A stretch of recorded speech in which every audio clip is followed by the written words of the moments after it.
വന്യജീവി ശല്യത്തിന്റെ മുൾമുനയിലാണ് ഇടുക്കിയുടെ മലയോര മേഖല. കാട്ടാനയും കടുവയുമെല്ലാം ഭീതി വിതയ്ക്കുന്നു.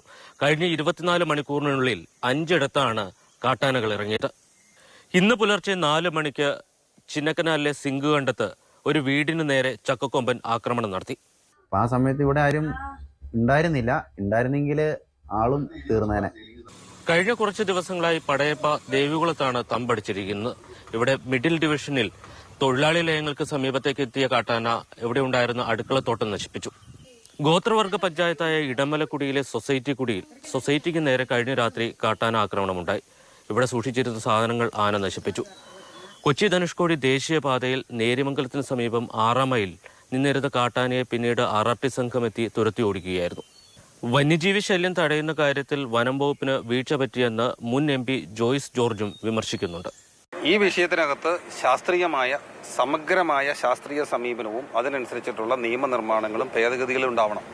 കാട്ടാന മാത്രമല്ല, കടുവയും ജനവാസ മേഖലയിൽ ഭീതി വിതയ്ക്കുകയാണ്. മൂന്നാറിൽ തോട്ടം തൊഴിലാളിയായ മുനിയാണ്ടിയുടെ കന്നുകാലിയെ കഴിഞ്ഞ ദിവസം കടുവ ആക്രമിച്ചു കൊന്നിരുന്നു. വന്യജീവി ശല്യം തടയാൻ വനംവകുപ്പ് നടത്തുന്ന ശ്രമങ്ങളൊന്നും ഫലം കാണുന്നില്ല എന്ന് വേണം ഈ ഘട്ടത്തിൽ വിലയിരുത്താൻ. ഇടുക്കിയിൽ നിന്ന് ജെയിനസ് രാജു, മാതൃഭൂമി ന്യൂസ്.